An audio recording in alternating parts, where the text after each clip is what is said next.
2월하고 3월은 입학과 진학의 시즌입니다. 시간이 좀 지났지만 졸업 시즌이기도 하죠. 요즘은 잘 안 쓰는데요. 나 때는요. 졸업식 때 교장 선생님이 졸업은 또 다른 시작입니다. 이런 뻔한 얘기를 하시곤 하셨습니다. 우리 교회 교사 선생님들 많이 계신데 죄송합니다. 이 시즌의 다른 의미를 키워드로 이렇게 바꾼다면 성장과 성숙이라고 할 수 있겠습니다. 오늘 읽은 이 에베소서 본문도 성장과 성숙에 대해서 말하고 있습니다. 사도 바울은 에베소 교회에 편지하면서 잘하는 것에 대해서 말씀하십니다. 성경이 말씀하시는 성숙, 성장은 어떤 의미일까요? 입학과 진학의 계절을 맞이하면서 신앙의 성장과 성숙에 대해서 함께 살피고 은혜 받고자 합니다. 결론적으로 말하자면 15절 말씀에 제가 오늘 설교하려는 내용과 제목이 핵심이 담겨 있습니다. 15절에 이렇게 되어 있습니다. 오직 사랑 안에서 참된 것을 하여 범사에 그에게까지 자랄지라 그는 머리니 곧 그리스도라 말씀하십니다. 사랑 안에서 참된 것을 하는 것, 그게 이제 신앙의 성장과 성숙입니다. 본문에서 참된 것을 하여는 헬라어 원문에서는 진리를 말한다. 그래서 사랑 안에서 진리를 말하십시오. 이렇게 되어 있습니다. 하지만 그 뒤에 바로 이어서 범사에 잘하는 것을 말하니까 에베소서 4장 15절 말씀이 단순히 언어 사용에 대한 이상의 내용, 삶과 행동에 대한 성장과 성숙을 뜻하는 겁니다. 그래서 사도 바울이 교회에 가르치는 믿음이 자라고 믿음이 성숙한다는 것의 내용은 사랑으로 진리를 행하는 것이다 라고 말할 수 있겠습니다. 그래서 참 사랑은 진리하고 함께 갑니다. 참 진리는 언제나 사랑 안에 있게 마련입니다. 그래서 사랑과 진리는 긴장하거나 갈등하거나 경쟁하는 관계나 개념이 아닙니다. 하지만 이 미성숙한 데서, 제대로 자라지 못한 데서는 진리와 사랑은 서로 나누어집니다. 그래서 어느 한쪽이 결여되거나 결핍되거나 어느 한쪽만 과도하게 강조되고 주장되게 됩니다. 주로 우리에게서 발견되는 그런 모습들이죠. 처음에 먼저 살펴보겠습니다. 사랑 없는 진리가 있는데 어떤 걸까요? 누가복음 15장 30절에서 32절 말씀인데 제가 부탁드렸거든요. 제가 요쯤 서야 같이 한번 읽어보겠습니다. 시작. 아버지의 살림을 장녀들과 함께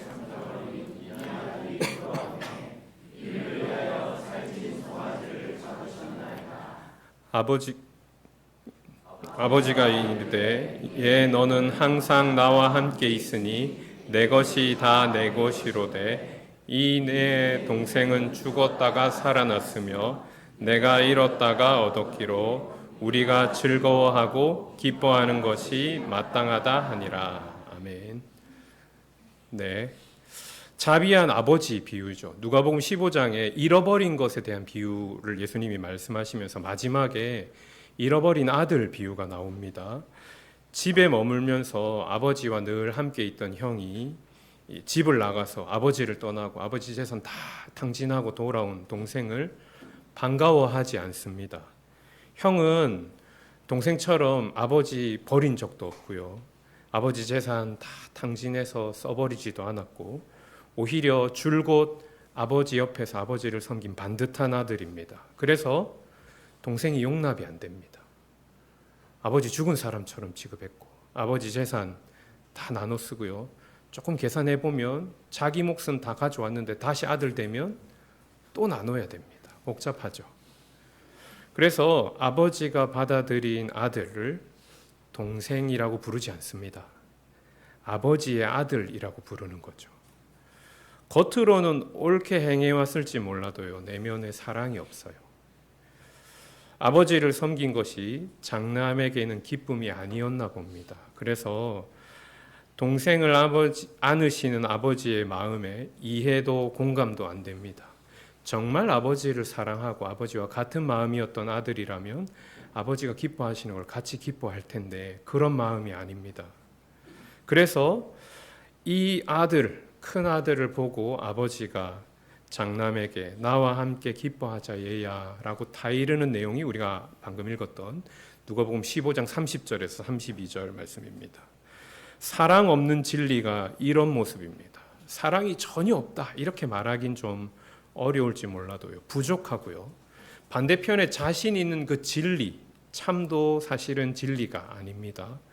큰아들은 아버지 곁에 있었는데요, 기쁨이 없었나 봅니다.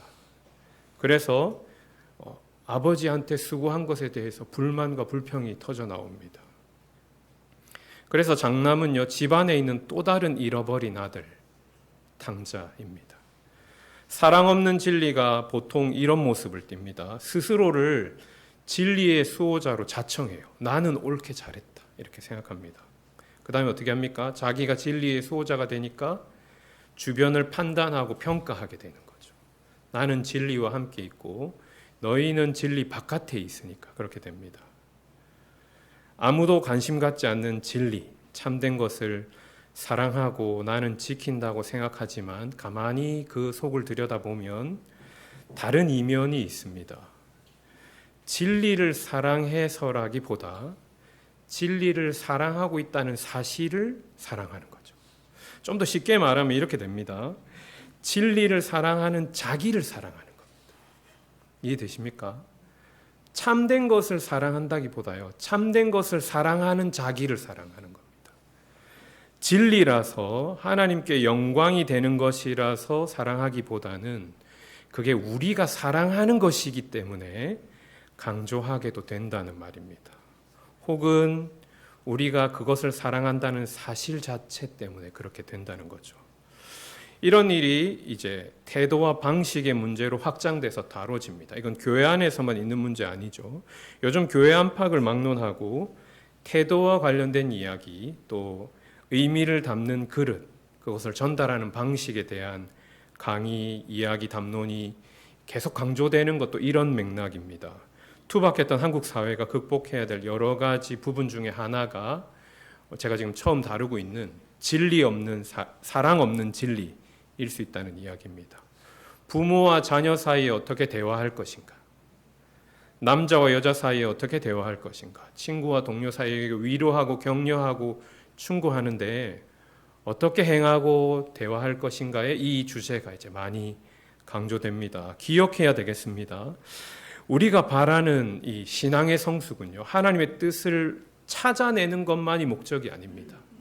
당연히 하나님의 뜻을 분별하고 찾아내야 되겠죠. 하지만 하나님의 뜻이 그렇게 발견되고 깨달은 하나님의 뜻이 어떻게 역사하고 어떻게 성취될 것인가까지 우리의 마음을 써야 합니다.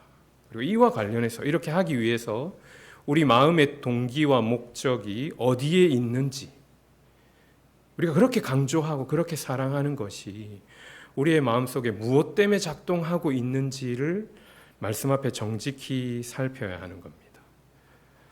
사랑 없는 진리가 그런 모습입니다. 그럼 다른 하나는 뭘까요? 진리 없는 사랑입니다. 또 성경 한 구절 읽어야 되겠죠. 고린도전서 5장 1절 2절입니다. 시작.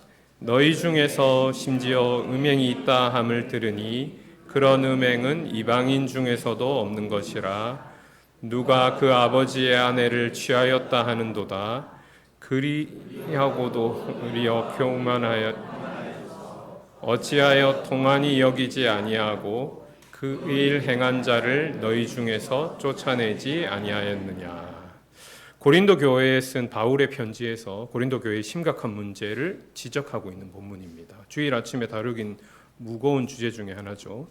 교회 안에 성적인 문제, 음행의 문제가 발생했습니다. 이 수준이 심합니다. 한 사람이 아버지의 아내와 부적절한 성적인 관계를 맺게 됐습니다. 성경학자들이 친어머니라기보다 의붓 어머니로 주로 해석하고 봅니다. 어찌됐든 이 근친상간이 교회 안에 일어난 일이죠. 그런데 오늘 5장 1절 2절 말씀을 보면 고린도 교회가 이를 용인하고 묵인합니다. 바울이 이 현실을 지적하고 비판하고 있는 것이죠. 고린도 교회 또 고린도 지역의 성적인 타락을 비판하고 또 고칠 것을 권면하고 또 이 일에 힘 있는 사람, 이 연루되어 있기 때문에 두고 있는 문제를 다루고 있는 것으로 해석하기도 합니다. 하지만 다른 측면에서는요, 고린도 교회가 자기들에게 있는 영적인 능력, 자기들에게 있는 포용성을 강조하면서 이걸 치리할 일로 안 보고 이 사랑으로 넉넉히 감당하고 품을 수 있는 일로 보는 겁니다. 우리 교회는 어떤 것도 다 용납할 수 있습니다. 다른 데는 배척하고 끊어내고 배제하겠지만 우리는 어떤 약한 사람도 어떤 어려움도 다 용납하고 넉넉히 감당할 수 있습니다라는 자부심을 비판하고 있는 겁니다. 그래서 사도 바울이 2절에 너희가 오히려 교만하여져서라고 지적하고 있는 것이죠. 잘못을 있으면 다루고 살피고 자기들의 약함을 깨닫고 하나님 앞에 겸비해야 되는데 오히려 이것까지 우리가 다 감당하고 있다라고 자신 있게 하고 있는 그 교만을 지적하고 있습니다. 바울이 고린도전서 5장에 이야기하는 건요, 이 교회 안에 문제가 생기면 다 쫓아내야 된다. 그래서 죄 안 지은 사람만 교회에 있어야 된다. 그런 말은 아닙니다. 교회 안에서 죄와 잘못이 생기면 말씀 따라서 바르게 지도하고 다스려야 한다는 말이지. 우리는 다 포용할 수 있으니까 교회 안에 다 있을 수 있습니다. 그걸 말하는 게 아니라는 말입니다. 그런데 고린도 교회가 사랑과 용납을 말하면서 오히려 세상에서도 하지 않을 진리 없는 사랑을 행하고 있다는 걸 교만이라고 사도 바울이 지적하고 있는 것이죠. 우리 교회가 우리의 삶에 이런 정도의 문제와 형편은 없습니다. 하지만 복잡하고 어려운 문제들을 우리가 다룰 때 예외가 없는 원칙은 없다. 이런 말들을 하게 됩니다. 그런 문제를 다룰 때 등장하는 대사와 문장이죠. 정말 필요한 지혜입니다. 문자 그대로 상황은 하나도 살피지 않고 융통성 없이 그렇게 행해서는 곤란하다는 의미입니다. 진리만 붙잡고 법을 붙잡고 행하면 다 풀립니까? 그렇지 않습니다. 필요한 것을 살피고 형편을 돌아봐야 하죠. 하지만 원칙이 전제돼야 예외가 의미 있어지는 겁니다. 원칙이 없는데 어떻게 예외가 존재할 수 있을까요? 기준을 말하지도 지키지도 않아 왔으면서 어떻게 융통성을 말할 수 있겠습니까? 기준이 서고 원칙이 지켜지고 그 이후에야 예외와 융통성이 의미 있어지는 것입니다. 상황에 대한 고려와 배려 없이 원칙만 고집하다가 생기는 문제가 있습니다. 그런 어려움들을 당하게 되죠. 하지만 한 가지의 복이 특이한 예를 들어서 성경이 분명히 말씀하시는 기준과 원칙을 거스른다면 그건 사랑이 될 수 없습니다. 반대로도 마찬가지입니다. 요즘 누가 그렇게 합니까? 우리가 어떤 일을 다루거나 믿음 안에 어떤 선택을 하게 될 때 그 질문 앞에 서게 됩니다. 상황이 복잡하거든요. 성경이 말씀하시는 바를 모르는 게 아닌데 이 땅에서 사는 동안에 안 풀립니다. 잘. 그러니까 얘기하는 거죠. 요즘 누가 그렇게 삽니까? 그건 1세기 기독교에나 있던 얘기고 성경이 기록될 때나 있는 상황이지 요즘은 세상이 다르잖아요. 이렇게 생각합니다. 세상이 다 그 방향으로 가더라도 말씀이 아니면 멈추고 돌아서야 합니다. 성경은 이 어떤 가치를 쓴 책이 아니라 살아계신 하나님이 역사 가운데 이루신 일을 역사를 기록한 책이기도 합니다.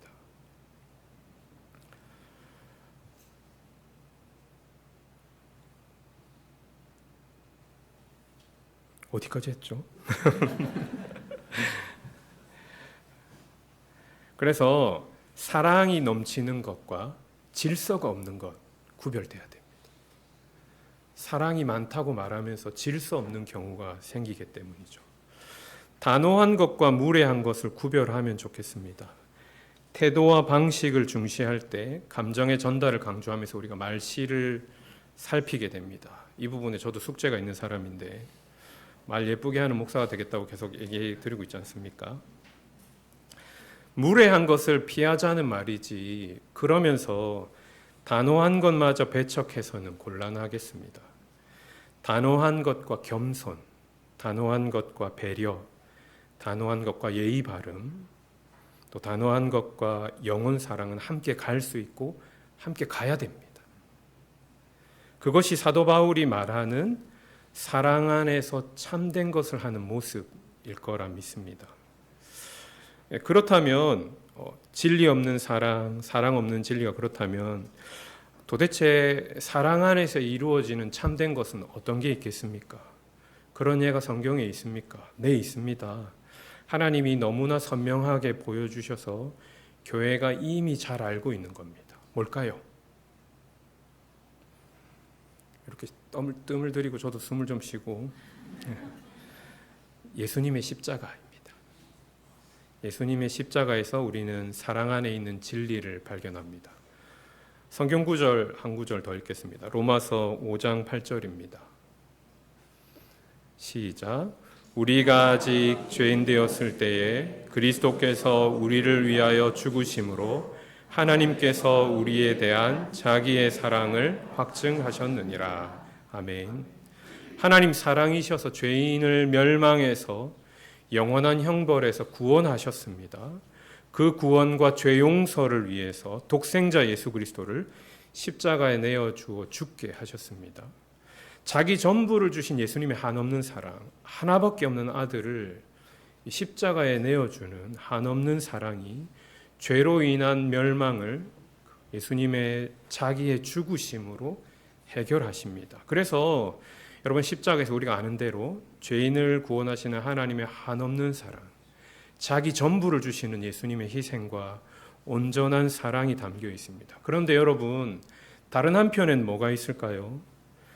하나밖에 없는 아들 독생자를 죄인 삼으셔서라도, 그래서 그를 십자가에 못 박혀 멸망의 자리에 보내셔서라도 반드시 죄를 멸하시는 하나님의 공의와 진리가 있습니다. 사랑의 하나님이 야, 우리 이거 없는 일로 하자, 내가 다 받아줄게, 그렇게 하셔도 되는데 그렇게 하시지 않습니다. 죄 없던 일로 하십니다, 우리에겐. 그러나 반드시 값을 치르십니다. 죄값을 치르셔서 진리를 온전하게 성취하시고 하나님의 공의를 만족시키십니다. 십자가에 하나님의 사랑과 공의가, 사랑 안에 행하는 진리가 담겨 있습니다.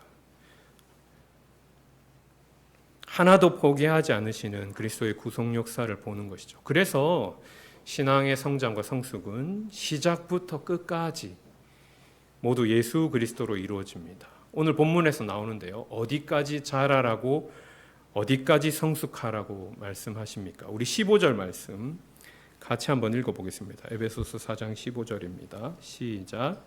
오직 사랑 안에서 참된 것을 하여 범사에 그에게까지 자랄지라. 그는 머리니 곧 그리스도라. 아멘. 우리는 그리스도에게까지 자라야 합니다. 여러분, 그리스도에게까지 자라야 한다는 말씀이 무슨 뜻일까요? 13절에 좀 더 가혹한 말씀이 나옵니다. 그리스도의 장성한 분량이 충만한 데까지 자라라고 말씀하십니다. 이런 느낌 아닐까요? 저기 멀리 별이 보이는데 그 별 따라가라는 거예요. 지금 나 걷고 있는데. 여러분, 열심히 걸으면 별까지 갈 수 있습니까? 사랑할 때 따준다는데 다 거짓말이지 않습니까? 별까지 못 갑니다. 도대체 가능해 보이지 않죠. 그런데 성경이 우리에게 그리스도의 장성한 분량이 충만한 데까지 자라라고 말씀하십니다. 불가능해 보이는 일을 우리에게 요구하세요. 그런데 여러분, 그래서 유익이 있습니다. 어떤 유익이 있을까요? 교만하지 않게 하십니다. 예수님 앞에 서서 우리의 실상을 보게 하기 때문에 뭘 깨달을까요? 아, 내가 한참 멀었구나를 깨닫습니다. 여러분, 이 맥락에서 보면 자기를 낮추는 건 겸손이 아니에요. 자각입니다. 스스로를 바르게 깨닫는 것이죠. 여기에 무슨 겸손이라는 고상한 미덕을 드러넣을 상황이 없습니다. 제가 생겨 먹은 게 그래서 그런데 오늘 제가 이거 부드럽게 설교해야 되는데 일부에서는 잘했는데 살살 오르네요. 미화하거나 자기를 덕스럽게 보일 지점이 없습니다. 담백하게 얘기하면. 예수님 앞에서 내가 어떤 상황인지 팩트 체크하는 겁니다. 여러분, 이 사실 잊어버리면 어떻게 될까요? 금세 교만해집니다. 이 앞에 계신 주님, 위에 계신 주님을 보고 걷는 게 아니라 옆을 쳐다보거든요. 옆을 쳐다봅니다. 달리면서 결승전 안 쳐다보고 옆을 자꾸 쳐다보는 겁니다. 다른 사람과 나를 비교하기 때문에 교만해집니다. 그래서 심한 게 문제가 다른 사람의 약한 부분하고 자기의 강한 부분을 우리가 주로 비교하기 때문에 더 그렇습니다. 저 사람은 저거 좀 안 되지만 난 요거 되니까 그렇게 봅니다. 거기서 우월감을 느끼고 형제와 이웃을 판단하고 남보다 나를 낮게 여기게 되는 것입니다.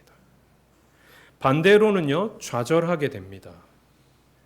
우리의 수준과 상황으로 어쩔 수 없고 애써도 거기서 거기라는 생각에 포기하고 타협하게 되는 것이죠. 여러분, 여기 신앙생활에 참 신비로운 지점이 있는데 아까 예수님 바라보며 걸어가야 될 길이 요원하고 멀고 불가능해 보인다고 했잖아요.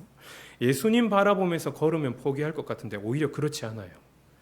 앞에서 십자가 지고 계신 예수님 바라보고 자기 십자가 따라가는 길에 타협과 포기는 잘 안 생깁니다. 근데 언제 생기냐면요, 옆을 쳐다볼 때 생겨요. 차이는 예수님하고 훨씬 많이 나는데 별로 차이 안 되는 주변을 보면서 우리가 타협하거나 포기하거나 좌절하게 됩니다.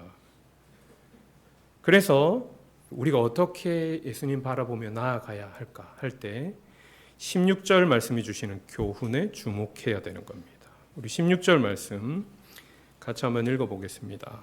시작. 그에게서 온몸이 각 마디를 통하여 도움을 받음으로 연결되고 결합되어 각 지체의 분량대로 역사하여 그 몸을 자라게 하며 사랑 안에서 스스로 세우느니라. 아멘. 자기계발서적과 동기부여 동영상이 강조하는 주요 결자는 결심과 결단입니다. 신앙에서도 굉장히 중요하죠. 하지만 신앙의 성숙은 그렇게 이루어지지 않습니다. 자기 결정력, 자기 의지의 확신, 그런 게 신앙 변화의 원동력이 아니기 때문입니다. 신자의 성장과 성숙은 오직 예수 그리스도로만 가능합니다. 우리는 할 수 없고 우리에게서 선한 것이 날 수 없는 걸 믿음 가운데 살아가면 더 선명하게 깨닫게 되기 때문입니다. 그래서 꼭 그리스도에게서 도움을 받아야 합니다. 골로새서 2장 19절 말씀입니다. 온몸이 머리로 말미암아 마디와 힘줄로 공급함을 받고 연합하여 하나님이 자라게 하심으로 자라느니라 말씀하십니다. 사도 바울이 골로새 교회에서도 에베소 교회와 똑같은 이 비유로 설명합니다. 머리 대신 그리스도로 말미암아 교회가 자라는데 하나님이 자라게 하신다라고 가르칩니다. 포도나무 비유에서도 같습니다. 나무 대신 그리스도께 붙어 있는 가지에 열매가 맺힙니다. 가지 혼자 있으면 썩어집니다. 버려져서 불쏘시개가 될 뿐입니다. 하지만 나무에 붙은 가지에 열매가 맺힙니다. 예전에 제가 설교한 적이 있는데 열매는 가지에 맺힙니다. 그런데 가지의 열매, 우리의 열매라 하지 않고 성경이 성령의 열매다라고 말씀하십니다. 그리스도께 받은 힘으로 성령께서 열매 맺게 하시고 그것을 농부 되신 성부께서 아버지께서 이루시고 돌보시기에 우리가 우리의 것이라 하지 않는 것이죠. 믿음의 성장과 성숙, 그 열매는 머리 대신 그리스도로부터 온 도움으로만 열립니다. 그게 우리가 말하는 은혜인 것이죠. 그래서 신앙의 성장과 성숙의 처음과 나중이 오직 예수님이십니다. 오늘 제가 설교한 모든 성장과 성숙을 성경이 개인을 두고 하는 게 아니라 우리의 이제 이 세계관이 딱 얘기하면 우리 개인의 성장과 성숙을 생각하는데 성경이 오롯이 한 몸인 교회의 관점에서 꾸준히 이야기하고 있는 것을 주목해야 됩니다. 에베소서라서 더 그렇지만요. 교회의 성장과 성숙을 말하고 있습니다. 속 시끄러우면 교회를 떠나고 관계를 끊으려고 합니다. 우리 시대가 살아남기 힘들거든요. 월요일부터 토요일까지 허덕허덕하면서 겨우 주일날 교회 왔습니다. 그런데 교회 오니까 속 시끄러운 사람이 또 보이는 거예요. 그러니까 어떻게 합니까? 이제 적당히 거리 두고 살고 싶죠. 교회에서까지 부득이면서 살고 싶지 않습니다. 그런데 오늘 본문 말씀이 무엇을 보여주십니까? 그렇게 해서는 자랄 수 없고 성숙할 수 없다라고 말씀하십니다. 왜요? 그리스도께서 교회의 머리가 되시기 때문입니다. 교회와는 떨어지고 그리스도와는 연결되면서 살고 싶습니다. 넌센스입니다. 그런 거 없습니다. 그리스도는 교회의 머리가 되시고 머리로부터 온 힘을 받아 몸이 자라게 하십니다. 같은 믿음의 가족과 지체 안에서 이런 성장이 일어나야 되겠습니다. 여러분 한번 생각해 보십시오. 우리 가정 생활을 통해서, 우리의 교회 생활을 통해서 그런 성장과 성숙이 일어나면 얼마나 좋겠습니까? 교회 와서 계속 속 시끄럽고 힘들고 어려운 일만 아니라 우리가 함께 자라는 것, 함께 성숙하는 것 있으면 얼마나 좋겠습니까? 거기서 멈추지 않고 그 성장과 성숙이 우리의 일상에서 세상 가운데 예수님 통해서 맺어지는 아름다운 향기와 열매가 되면 얼마나 좋을까요? 이런 측면에서 교회가 하나님 나라의 본부가 되고 훈련장이 되고 그렇게 펼쳐지는 제일 1차적인 장이 되어야 되는 겁니다. 여기서 같은 믿음 안에 안 되는데 어떻게 세상에서 하겠습니까? 그런 면에서 신자의 가정도 그런 기능을 감당하기도 합니다. 말씀을 정리하겠습니다.